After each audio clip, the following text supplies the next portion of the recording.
Alright, how y'all doing today? BoxTurtle here again at the Girl Scouts of Central Maryland's Caitlin Dunbar Nature Center, and today we're going to talk about bees, specifically honeybees, but first we're going to talk about bees in general.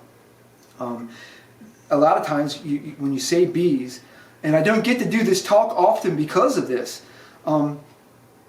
people are afraid. People are afraid to say, of bees. They sting, and you get all these bad connotations. And while bees do sting, they're very important to us as well, and we need to understand that, their role in the environment, not just to us, but to the environment in itself. So we're going to talk about some different bees today in the beginning. And right now, one of the bees that's out there, and a very misunderstood bee, are carpenter bees. Now, a carpenter bee is a big, what we would refer to as a bumblebee. There's a big picture of one up there. You can see him. Okay. Carpenter bees live in wood. And this is a board that we have here. This was a 2x4. And as you can see, there's a hole there in the front. Now this would have been like this probably, and the bee bored the hole in the wood. Now what the bee is doing is the bee will then make a T, and that hole will branch off, and you can see we've cut that along the hole, and you can see on both sides there's another tunnel. And then every so often the bee will make a chamber. And you can actually see here, what this is mud. The bee makes a chamber, and inside that chamber lays an egg and food. With carpenter bees, they're pollinators as well. They're great pollinators. They go to many different flowers, and they do produce honey, but they don't produce it in the quantities of like honeybees do. So they produce a honey type substance, and they also gather pollen, and they place that in the cells along with the eggs. And then when the eggs hatch, the young bee has all it needs to survive. It's a worm, and it survives, and then eventually it makes a cocoon or a pupa, and then hatches out. The males, and let's see, you have two. This is a male carpenter bee, and these are the ones that everybody's afraid of, because it's their job to guard this. Okay, and these are the guys that come flying at you. Zoom. They're zooming at you all the time. Sometimes you might see two of them get into it in the air. This is a male bee, and you can tell that it's a male by that white face. Can you see that white dot on the face? That is the way you can tell, and believe me, he'll come at you. It cannot sting. It is a male bee. It has no stinger. Male bees do not have stingers. It is aggressive because it's his job to guard the nest. But these are solitary bees. They don't make a large hive. There's not a large group of them. There may be many in a big piece of wood, but they're all individual nests. And but that white face shows you that he can't sting. Now the female is quite a bit larger and looks similar, but does not have the white face. And this is what typically people call a bumblebee. There are many different types of bumblebees, but this is particular as a carpenter bee. The females can sting. However, I know no one that has ever been stung by one. And I've actually held these in my hand and not been stung. I'm not telling you to go do that. I'm just telling you I'm stupid and did that. Okay, so learn from my mistakes. But yeah, very not aggressive vegetarian bees. One of the most common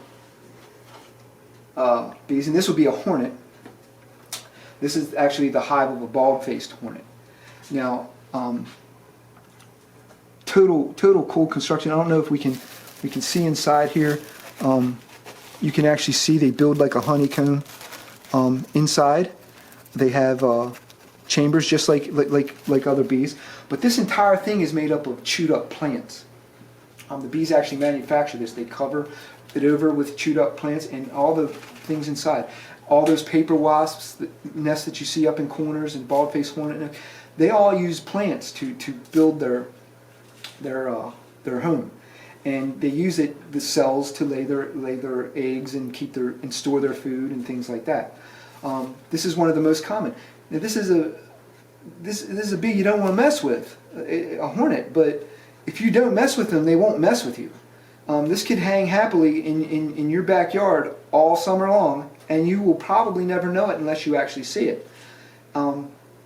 They're not a real aggressive bee. They are carnivores. They are hunting bees. They will hunt spiders and other insects and take them back to the nest. They also do gather some pollen and things like that as well. But again, this is one of the more common types of bees. And then, I don't have any examples here, but then there's yellow jackets. And what can I say about yellow jackets? They're kind of the jerks of the bee world.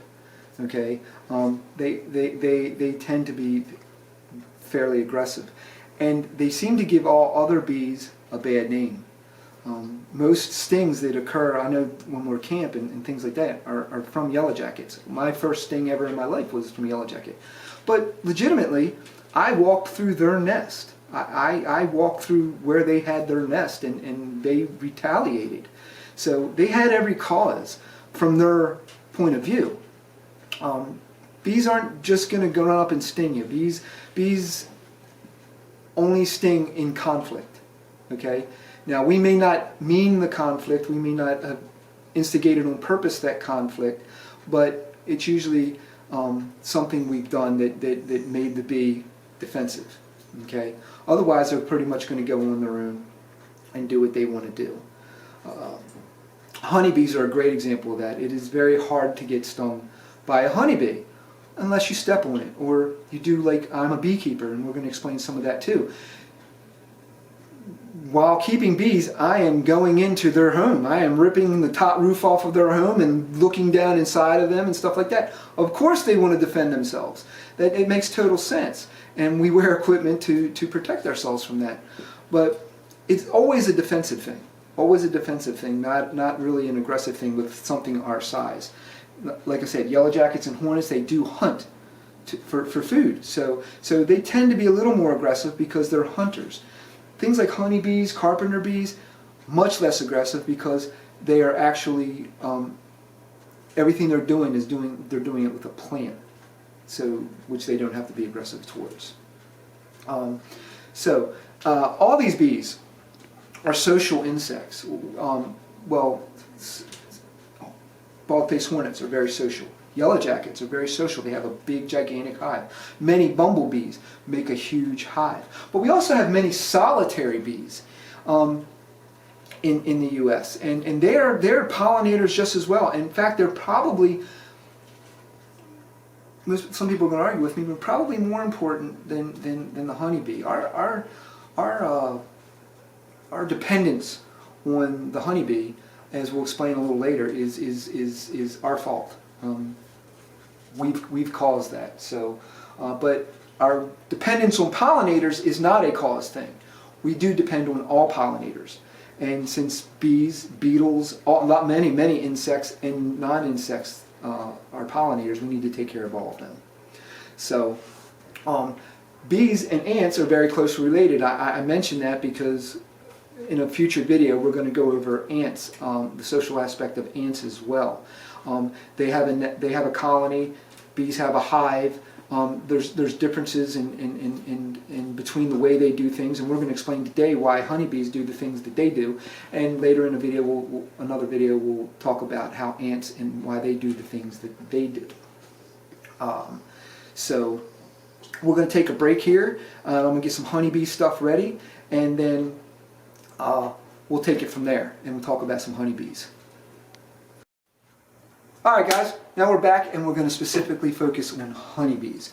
First we're going to talk about the natural history of honeybees. And just to show you in the background, we have our observation hive. This is a hive that we have here in the Nature Center. We've had it since we opened. And you can see right now it's full of honeybees. It's important to tell you that that I could probably cover almost all the bees in this hive with my hand a little over a month ago.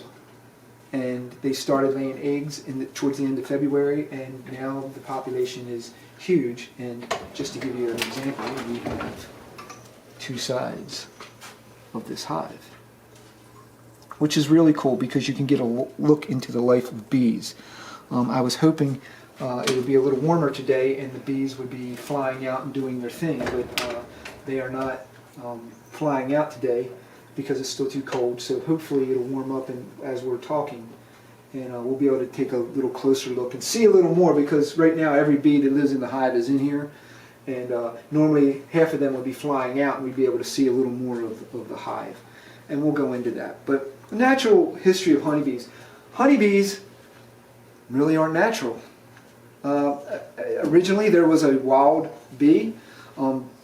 Honeybees actually come from Europe and Africa, and they have since been domesticated. Beekeeping has been around for about, I think, 4,000 or 5,000 years, and ever since then, you know, man can't leave things alone. So they've been learning how to breed, you know, characteristics into bees, and they've been doing it ever since. So these bees probably don't even look much like their original ancestor. But typically, honeybee keepers all over the world keep two kinds of bees. You have your European honeybees and you have your African honeybees. Africanized honeybees are from Africa, obviously, and they tend to be a very, very aggressive bee. They will defend their hives vehemently, very strong on the defense of their hives. And the reason for that is because of their natural history. Over millennia, their hives have been robbed by animals and man for food. And they've learned that, hey, we need to beat these attackers back. And so they've learned to really very aggressively defend their hives. Here in the United States, we try not to keep Africanized honeybees. In fact, there's been a major push since early time, since the 60s and 70s, I imagine, that to keep Africanized honeybees out of the United States. We do have some Africanized bees in our lower southern portions. But hey, if you're a beekeeper in Brazil, all your bees are Africanized. And by Africanized, what I mean is they're probably some kind of crossbreed between an African and a European. What's the difference? African bees make insane quantities of honey because they know they're going to be attacked, they know things are going to be stolen, so they tend to make insane quantities of honey. They're very, very useful in honey production. However, they are very aggressive, so it's a double-edged sword here. In the United States and in Europe, we tend to use the European honeybees. When I say that they're European, they tend to be two strains, or races is what they're referred to. Italian and Russian. I personally seem to prefer Russian bees. Russian bees tend to overwinter better. I think for our climate they're better. I found Russian bees are harder to get a hold of, so our bees, as far as I know, are Italian strain. But in general, they're the same, and they keep things. They do things a little differently, but in general, everything's the same. But the important thing here is that none of them are United States bees. None of them are South American bees. Honeybees aren't even on this side of the planet until people. So it's no wonder that they're having certain problems. Okay, some of those are man-caused, and some of those aren't man-caused. They're just man-brought. So anyway, they're not native, but we do depend on them, and it's our agricultural practices that have made them an essential part of our lives. There are many, many crops, and we'll talk about this a little bit later, that need honeybee population. But at the same time, I want you to remember that as important as we think they are not a native insect. They do not belong here. And so their struggles are real. Okay? So, honeybees, most honeybees in a hive are female. There are 3 types of bees in a typical beehive, and we're gonna talk about life inside the hive for a little bit. There are 3 types of bees. We all know that there's a queen. We all know that there are workers, and then there are drones. Drones are the male bees. Again, these bees cannot sting. And they actually look more like a fly. If you look, that's the easiest way to tell them is they have very large eyes, much larger than the females. And they tend to look more like a fly, but they are a bee. Now, the queen is not in charge. Okay? We're going to talk about that a little bit, but she's not in charge, but we call her the queen. She is a female. She lays all the eggs in the hive. If she lays a fertilized egg, she can make either another queen or a worker. Okay? If she lays an unfertilized egg, she will make a male. Okay?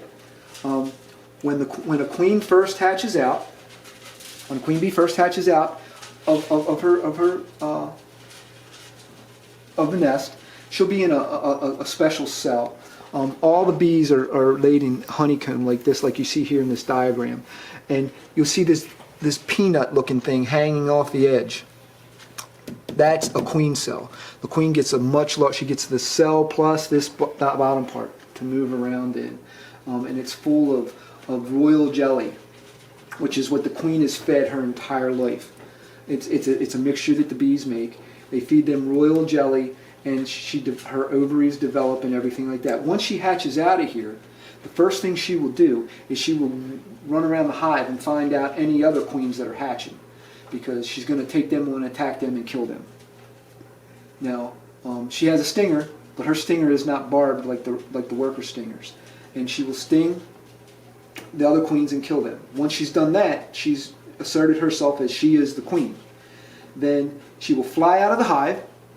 She will fly away for about 2 weeks. She will find drones from other hives. She'll fly more than 10 miles away.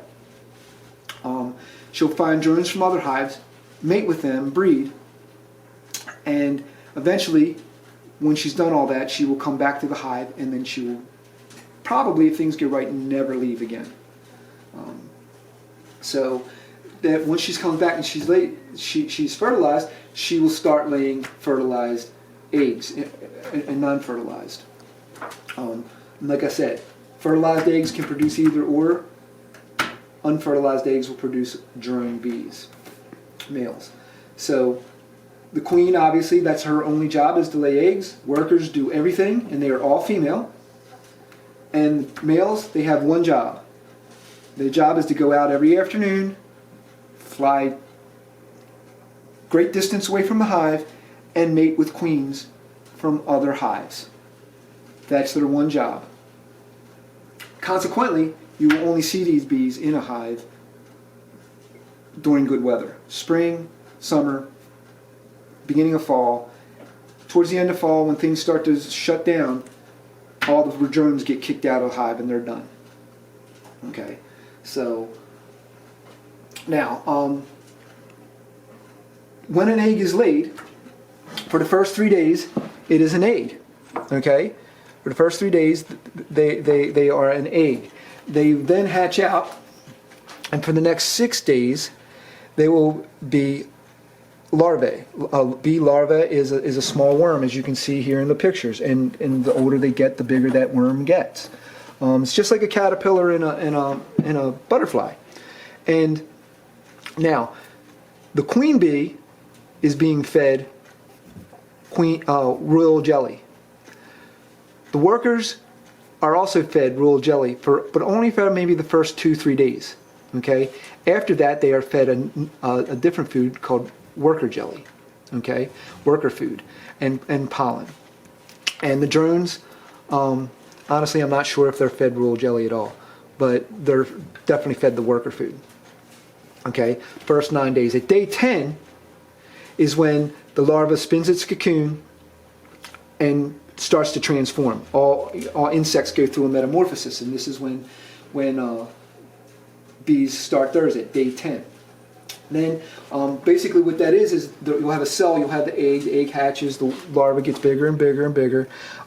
Then when the bee gets to a certain point, gets a certain size, they'll spin the cocoon and cap that. So now you can no longer see inside the cell at this point, at day 10. Okay, then the larva will actually start to metamorphosis and transform. Now, if it's a queen bee, it's being fed royal jelly the entire time because there's food inside here. And day 16, a new queen will hatch out. Workers will take up this 3 weeks, 21 days. Okay. The males are a little different, where they're so big, they're much bigger and wider than the females. So instead of having a flat cover over top of their thing, they'll actually it'll look like a pencil eraser. It'll be a bubbled up cover over top of their cell. And they take the longest to hatch, and they will take up to 24 days before they emerge. Now, in a 10, 20, 30,000 honeybee hive, you should only ever have maybe a couple thousand drones. They will never be a large portion of the population, but they will be taken care of by the workers. It's one of the things they do, and they fly out and come and go as necessary until the fall when they're kicked out again. Now, as a worker bee, life inside the hive. Workers aren't assigned a job and then they do that job for the rest of their lives. They actually change jobs. The first couple days that they hatch out, they're just cleaning cells and keeping the brood warm, and then they transform to feeding older larvae. Then they start feeding the younger larvae. At 12 to 17 is a very important time because they're producing wax, building combs, transporting food within the hive. As they get older, and you're pushing into the 3-week range, you're guarding the hive entrance. And after that, they start actually leaving the hive. Now, they may leave the hive at any of these times, but they don't go very far until here. This is when they actually start foraging. They start bringing water back, different plant materials, pollen, nectar that they turn into honey. That's when they're going to start that. And the typical bee is lucky to last about 45 days. 35 to 45 days is how long a bee is going to last. Now, so that's your typical life in a hive. Now, I said before that the queen wasn't in charge, and she really isn't. As social insects as they are, the hive is the determining factor on what the bees do. And the workers are in charge of the hive. Okay? They're in charge of the collective. They take very good care of the queen. They treat her good. Queens can live up to 5 years, I think. And they'll take very, very good care of them and all like that. But at the end of when all is said and done, she is being told what to do constantly. And the way they do that is they build honeycomb. One of the ways they do that is they build the honeycomb. The honeycomb is how they use to lay their eggs and to store their food in honeycomb. And I'm sure you all know what I'm talking about. It's a hexagon shaped comb. And there's 2 different sizes. They build a worker size, and then they build a little larger size. Okay. The most of the comb is all built on that worker size because you're going to need more workers and everything. So when the queen is walking around through the hive, and I wish we could find her, maybe we will, but when the queen is walking around, she uses her forearm to measure the distance across the opening. If that distance tells her that it's worker size, she will then, if that comb is empty, she will stick her abdomen down in there. She will lay a fertilized egg. Okay? And she will constantly do that. But if she comes to a larger size and measures it as a drone size, she will lay an unfertilized egg. By giving her the different sizes of the combs, the hive is that, since the workers build it, they're actually telling her what eggs to lay and what type of bees they need made. And I've actually seen in early times and later times, the queen is actually told to skip over any drone comb that is there, and she will not lay eggs in it. So, and so she's told what eggs to lay. If the workers have decided, hey, you know what, Queenie, you're okay and all, but you just ain't up to par anymore. You know, we need a new queen. They will actually take one of those eggs that they told the queen to lay, and they will start to transform certain ones into a queen by what they feed it. Okay, when that new queen goes through her metamorphosis, 16 days after she lays the egg, that queen hatches out. The young queen comes and seeks the old queen, and that's the first one she's going to take out. There's going to be a battle, and usually the younger queen is going to win. That's just usually how it goes. And so on. So the queen, while in charge, is really while the queen is not really in charge, she's being told what to do constantly, but she's well cared for that. Now, communication.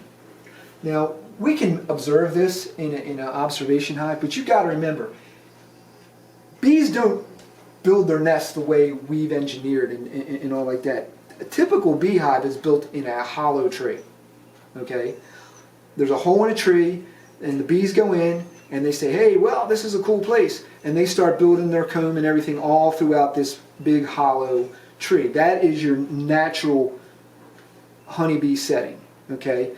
We have changed that to suit our purposes, mostly for the production of honey. Okay? Pollination is what we do with them, but we have a byproduct called honey that makes that the agricultural way we do things. So the bees wouldn't typically be in this; they would be in a hollow log. So and it's dark. There's no sunlight in a hollow log. So the bees have very effective ways to communicate, because they're going outside and they need to tell the bees in the hive what's going on. So at day, what, I think it was 18 or 21, the bees start flying out, and they're going and they're foraging, and they find a bunch of flowers with nectar and pollen in them. I said, wow, this is really good. Our hive needs to come here and farm some of this out of here. So worker bee comes back, flies back in, comes into the hive, and this is when they start doing a dance. And we're going to try to focus in on one of the bees doing some of this dancing and showing some of the ways that they're communicating. It's called a waggle dance, and there's a couple different versions of it, and that is actually the bee communicating to the other bees where things are and how to go find them. Okay, that's a hard concept, that a bee doing this wiggling thing is telling the rest of these bees, that these are the ones that can fly out, hey, this is here. So we're going to take care of our camera issue right now, and we'll come back and we'll talk more about that.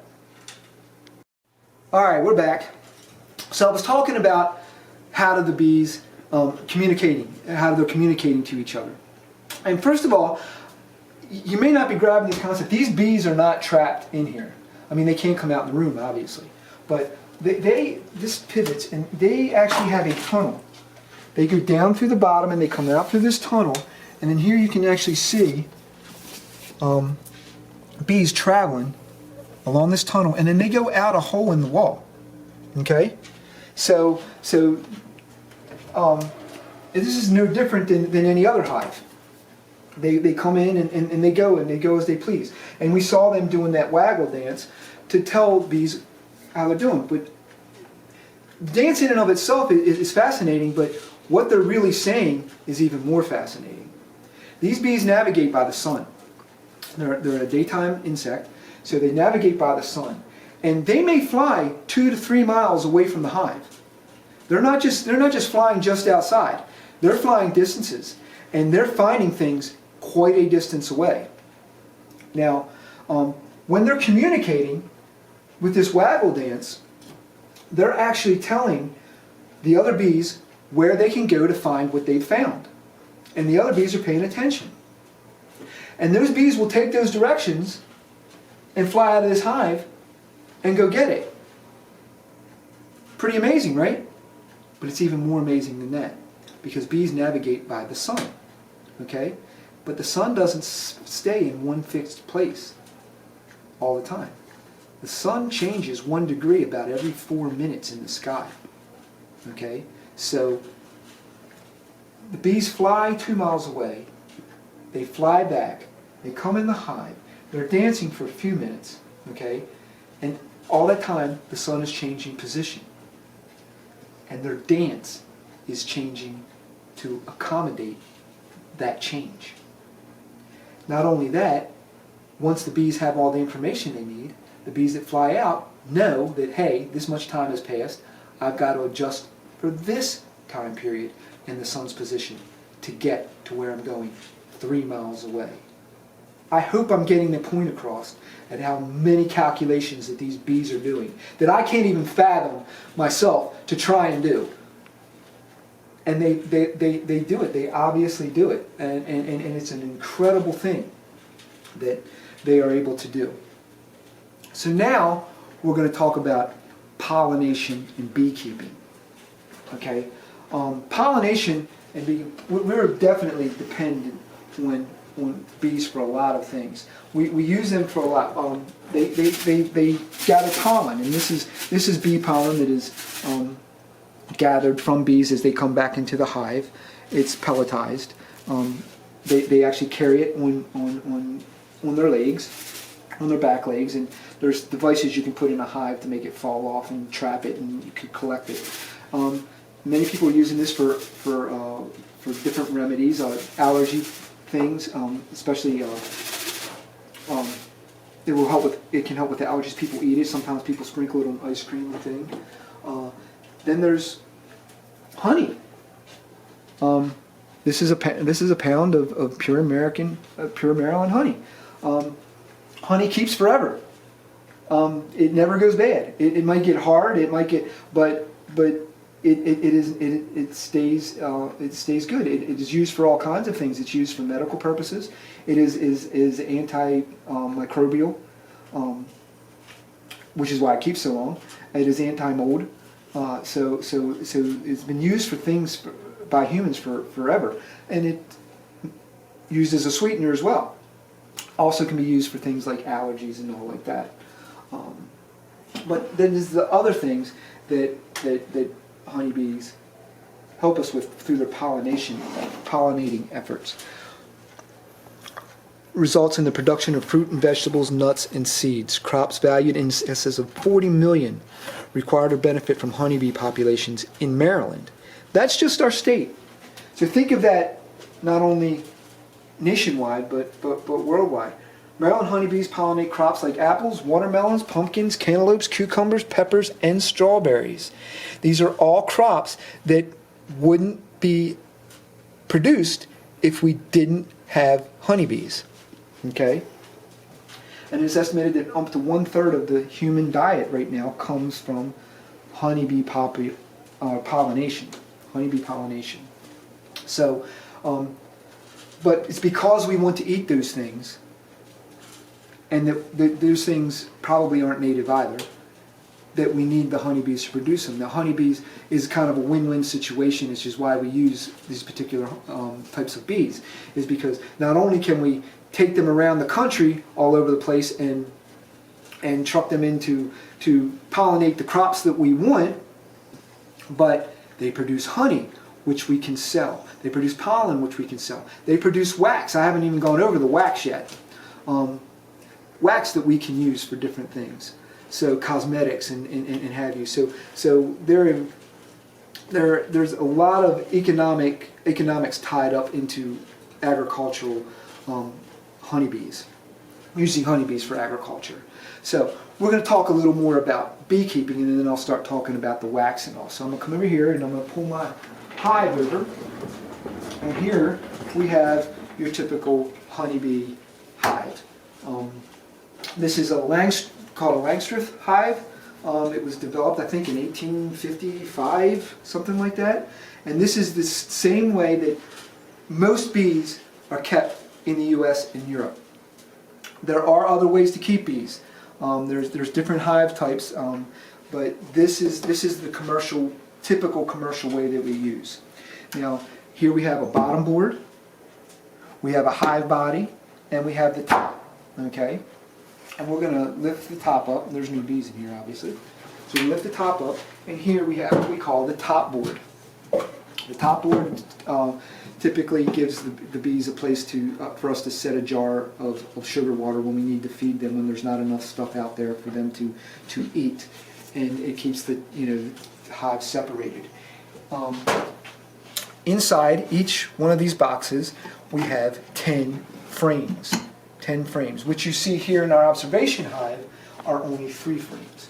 We have 3 frames, and then one that's a very shallow frame. It's not full size.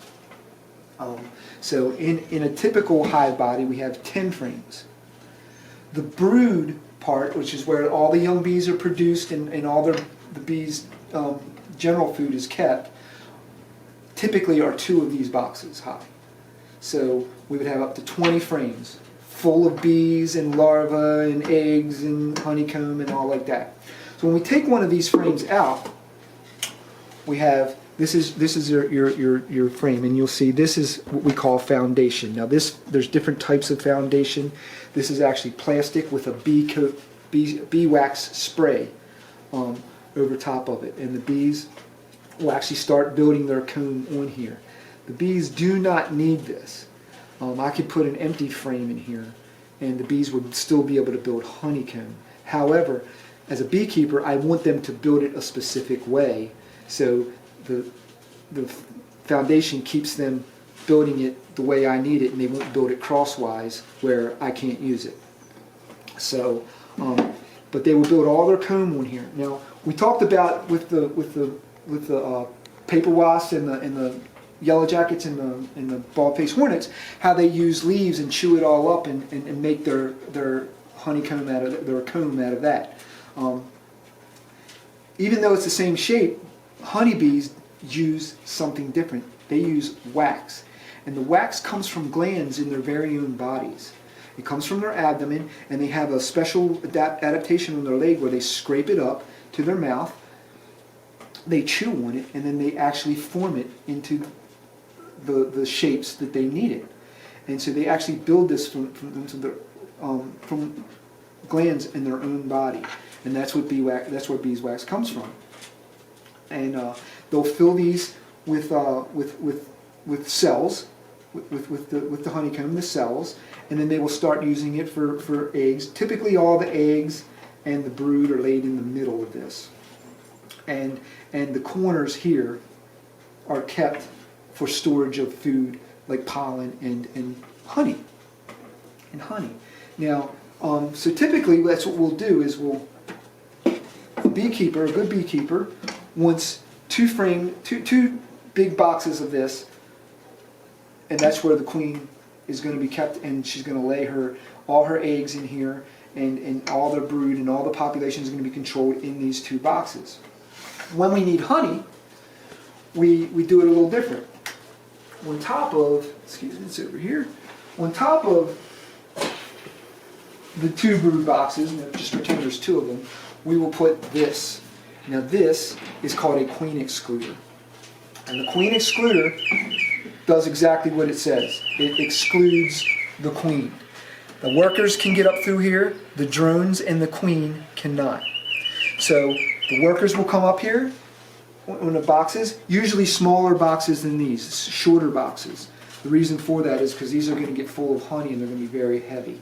You can use these boxes, but you got to be a very strong person to be able to lift a box this size full of honey. We're going to have a shorter box, and we'll have multiples of them on top. And the bees they'll come up here and make the honeycomb, but inside them they will only store honey. And since the queen can't get up to lay their eggs in there will never be brood in that comb. And that's everything that's built above this is typically what we use to produce, to have honey in the market, or on the roadside stand that you'll see as a beekeeper keeping, who keeps bees, wants to sell their honey to make it. We'll take it from everything that's up here. Here at the Nature Center, we don't really worry about that too much. I typically let the bees have their honey for as long as they want. But if we do get an excess, which this year we will not, the honey flow has not started here in Maryland yet, but we will not get honey this year. But I'll let the bees make whatever they make, and we'll let them keep whatever they make. And but next year, if they make way too much, I may take a little bit off the top. I might not even worry about a queen excluder because I really don't care, but because I'm not into it for that. But honey is good, and honey fresh out of the comb is excellent. So, but that is one of the ways you keep bees. Now, bees sting. So we have them in here, and you're really not going to appreciate the fact that you're entering their home. They kind of don't like that. So all beekeepers will wear a bee suit. This is my bee suit. This is a full bee suit. It covers me head to toe. Head to toe here. We actually have a video being attached to the end of this, so stay tuned, and you will see me in it and how it works and all like that. But we have a bee suit. That is to protect us from the defending honeybees. You got to remember, when I rip this off of here, I'm attacking their home, and they don't understand that. You know, I'm helping them out. I'm trying to help them out because they're helping me out. But so they're going to defend themselves. Now, it's not like you see in the movies where all the bees rush out and they start jumping all over you trying to sting.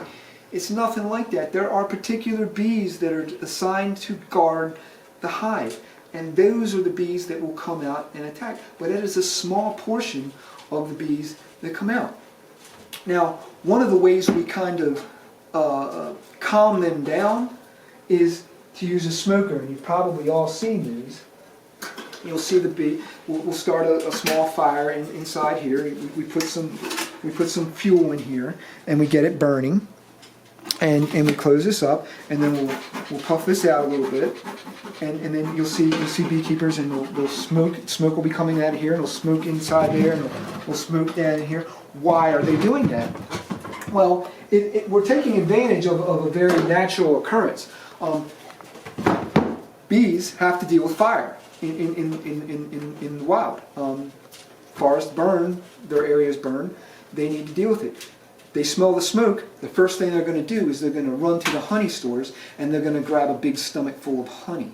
This is because in case they have to leave, if they have to evacuate their home and start another one, they need to have provisions. They need to be able to keep each other alive. They're already going to be leaving their brood, but they got to keep the queen and the workers alive to start another hive. So that's what they're doing. When they do that, they tend to be less aggressive because they're all full of honey, and they're kind of, you know, like us, after a big Thanksgiving dinner or something, you know, not really too obliged to do anything, but unless they have to leave. So that kind of minimizes the stinging. Now, bees make other things other than honey and pollen. They make what we call bee glue, or propolis. And propolis is exactly what I said, is bee glue. And they use that as like caulk. They will caulk up every little draft and hole that they are not using to secure their hive. And so many times, you know, you go to lift this and it's like, it's stuck, you know, and these you pretty much have to break off yourself. But even when the frames are in there, the frames will be stuck down to the box, and you can't get them out, or they'll be stuck to each other because all the little gaps have been glued together. So when we have a hive tool, and this is one type of hive tool that we have, and these are specially designed to be able to, you know, pry things up or to hook into things like this, so that we can break the bond on that bee glue and be able to check, you know, the different frames and what's going on in the hive out. We'll also, you know, a lot of times we'll check our queens to to make sure that they're healthy. We actually may be checking on our queen in the video that we're going to attach to the end of this. I actually have to go and check on her. It's been 4 days, so we're actually going to check on her. We may film that and attach that to the attachment. So, and we'll check out and see how our bees are doing, and we'll use some of these tools. Trying to think if there's anything else. I think that about does it. As always, if you're interested in bees, feel free to send me an email, boxturtle@gscm.org, or get a hold of, just ask somebody at council when you call in, how do I get a hold of BoxTurtle? They'll give you a way. If you're interested in keeping bees, I learned from the Howard County beekeepers, but every beekeeper group I've ever been in contact with has been an amazing group of people. They typically do that in like February-ish of the year, but most beekeepers are very want to get more people into it. This is something that I have done at my house, and I live in a suburban neighborhood. I've only ever had one hive there, but this is something that I've done at my house, and it's great joy, it's great fun. Bees are amazing. I could talk for a lot longer than I have. I've actually tried to cut things up a little bit, believe it or not. But I'm going to let you guys go here, and stay safe, and we'll be back next week with something. All right? Talk to you later. Hey everybody. Yeah, the getup has nothing to do with recent events. Okay? This is a bee suit, and today we're going to be installing a brand new package of bees and setting up a brand new hive here at the Caitlin Dunbar Nature Center. Okay, so first of all, we have our bottom board set up in our spot. Okay, we have a hive body with 10 full frames. We have the rest of the components, but most importantly, we have a package, 3 pounds of prime honeybees. And in that little box right there, that little brown box, is a queen and her guardians. So we're going to go over how to install all this today and get a new hive set up, and you can see it for yourselves. Cool? Alright, so I'm going to put this down a minute. Now that's kind of a newfangled way. They used to send honeybees in this in a wooden box, but this was kind of a pain.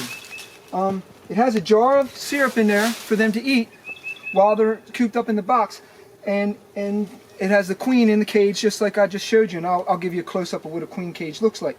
But this was kind of a pain.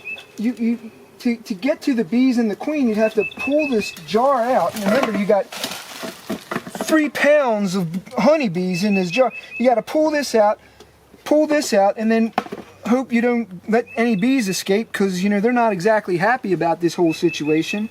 And then you have, this is what we call queen cage, and I'll show you when we pull the other one out. There'll be a queen and some attendants in here, and this is the real important part.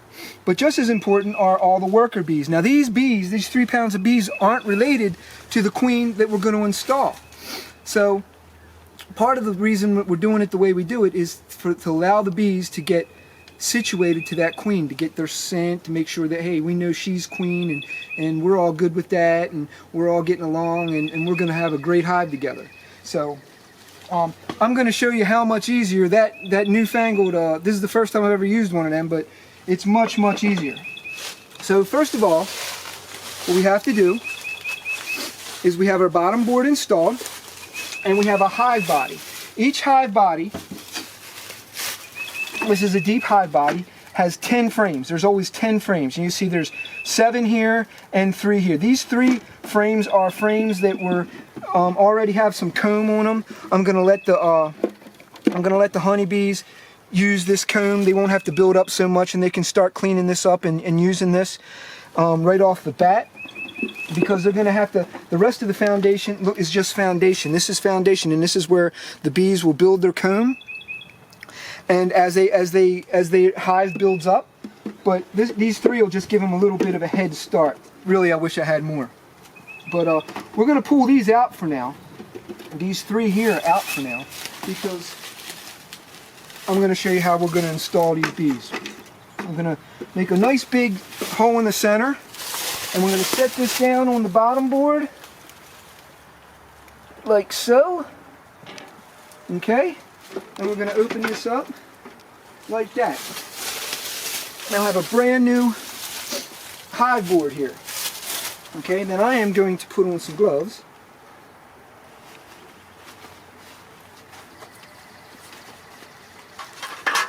Because, well, I would say that honeybees generally don't sting. They're going to be going through a lot right now. This is going to be a very traumatic experience for them.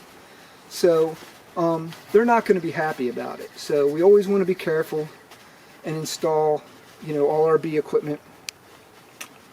And so I got my gloves, my hood on. I have actually done this and forgot to put my hood on. That was not fun. And this is we're going to use for later. This is a feeding board. We're going to use it for water to provide the hive with water. We're just going to stick that here in the front here, so that the bees don't have to travel very far for water, and that I always know that they've got a fresh, good supply. Okay, and then we're going to go in here, and we're going to take out our bees. I'm going to set them down here, and I'm going to introduce you. And he made this look easy. There we go. So that just pops off. Then we take this, and right here we have our beautiful queen bee right there, and 3 attendants. Now that other end, this is all candy. It's just like confectioner's candy. Fondant, that's what it's called. Fondant. And it's stuffed in there, and the bees can eat that. The bees can eat that, and the other end is with a cork. So the first thing we're going to do is we're going to find ourselves a small stick. First of all, I got to take my hive tool, and I pull this end of the cork out. I'm going to pull this end of the cork out.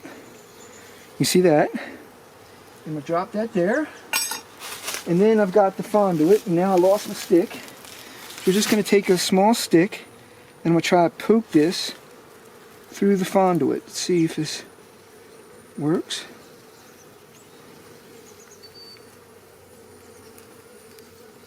You can see I'm poking this through. I don't want to poke it all out. I just want to make a hole. And what that's going to do is that's going to allow the bees to eat at it and clear that hole so that the queen can come out. But it's going to take them a little bit to do that, and that's what we want. So we're going to set our queen down right here, just for the time being, and we're going to install the rest of the package. Now, the way this was explained to me, like I said, I've never used this before, is that I can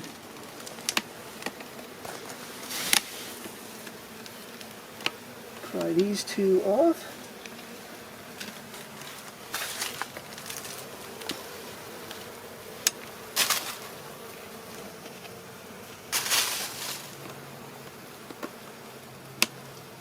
Okay, and this is where this comes in handy. Where in the old box I would have to shake them through this round hole here. This I can open this entire door. And what we're going to do is I'm going to take this and I'm going to hold it here. I'm going to open this door, and I'm going to try and shake all these bees down into this gap area here. Okay?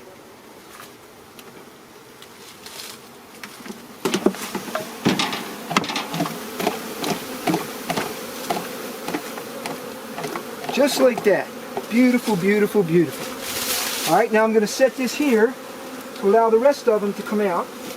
And I'm going to take this jar of sugar water that we need, and we're going to place this on the top a little bit later. Now I'm going to take our queen. Well, first I'm going to take the 3 frames we removed, and I'm going to one by one set these very carefully back in our hive. Okay? And I'm going to smush these all together.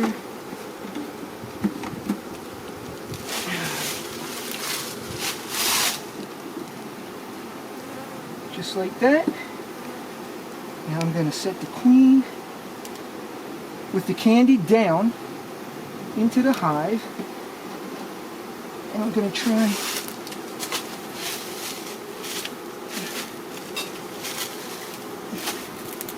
push this. Do it this way.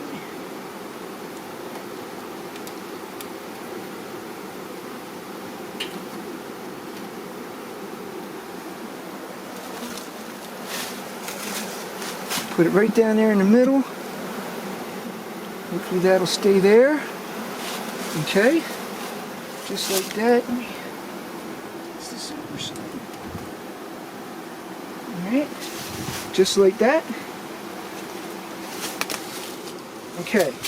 Now we take our top board and we're going to push that on the top. Right here like this. And then we're going to take this jar of the sugar water, and you can see there's a couple holes in the sugar water here. And we're going to set one of those holes over top of the hole. But I want to leave a gap here for the bees to travel in and out of the big box. And we're going to take this big box just to give us some room. This is just to cover over. This is just to cover over and keep me from hitting that, because then we're going to take a top and we're going to place that on top. Then I'll weight the top just in case, because it's been pretty windy around here past few days. And now you can see, I'm just going to let the bees sit here. You can see they're going in, they're checking everything out. This is all brand new to them, and you see they're not attacking us at all. They're flying around, they're checking us out, but they're really not interested in us. They're more interested in, hey, we got a new home. We want to start, start our business and get it going. So I'm just going to take this thing of water. This is just plain water, and I'm going to put that in there, and then I can see them if they're drinking the water. They also got the honey. Later, in a couple days, I will come back to check on the queen, and I will replace that little can of syrup with a gallon jar of sugar syrup and give that to them. But really, that's it. That's all there is to it. And we now have a beehive, and the bees really do the rest. There'll be a little bit of management. Maybe we'll do some videos about that. But I mean, that's all there is to it. We just installed a new hive. The bees are ready to roll. I'll come out here in an hour, and all those bees will be inside that box, and they won't even have all this. All right? Catch you later, guys. All right, well, here we are in our apiary, and apiary is our bee yard, and we have our hive that we started Sunday. Today is Thursday, and today we're going to go in and just see how the bees are doing. You can see they're in and out. They know where they are. You can see our package container that we installed them with is no longer has bees in it. Okay, so I'm going to take the weights off.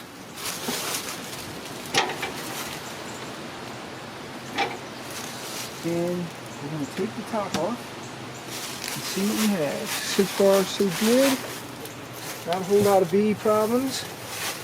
There's still some sugar water. Alright, we're gonna let them have that. I'm gonna figure out a way to set this, because we're gonna give them more. But I want to go a little further, a little deeper into this hive. They don't have anything propolised yet.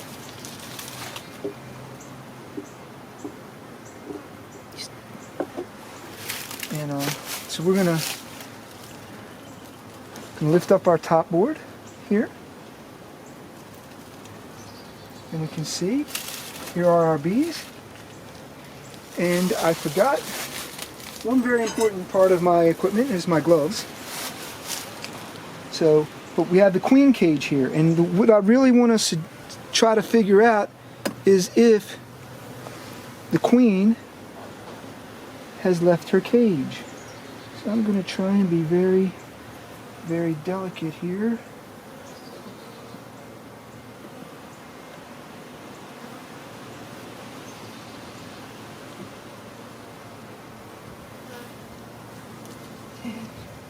We're going to see if the queen has in fact left her cage.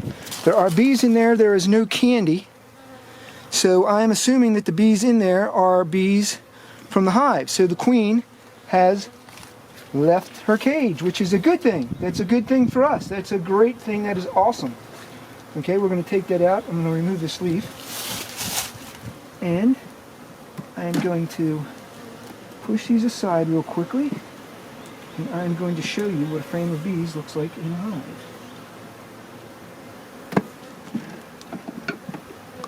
I'm trying not to get stung while I'm doing it.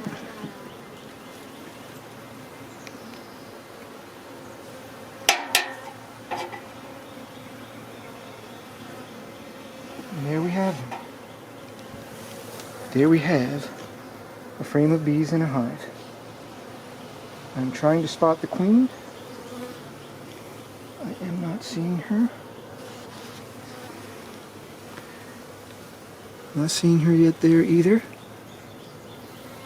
But I am sure she is in here, so we are going to be very, very careful.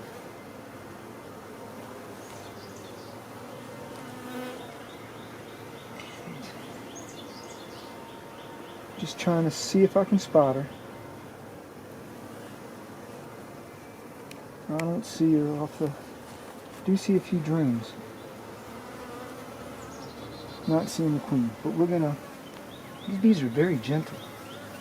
We're gonna put these back very, very gently. Very, very gently. Please don't sting me.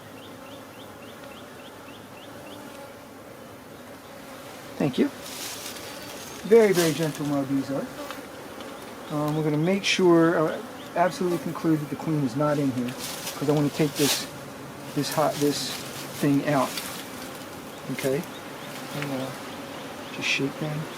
I'm going to set it down by the entrance so that the bees in it can leave, and I am going to give them a supersized jar of honey. But first, we're going to put the top board on.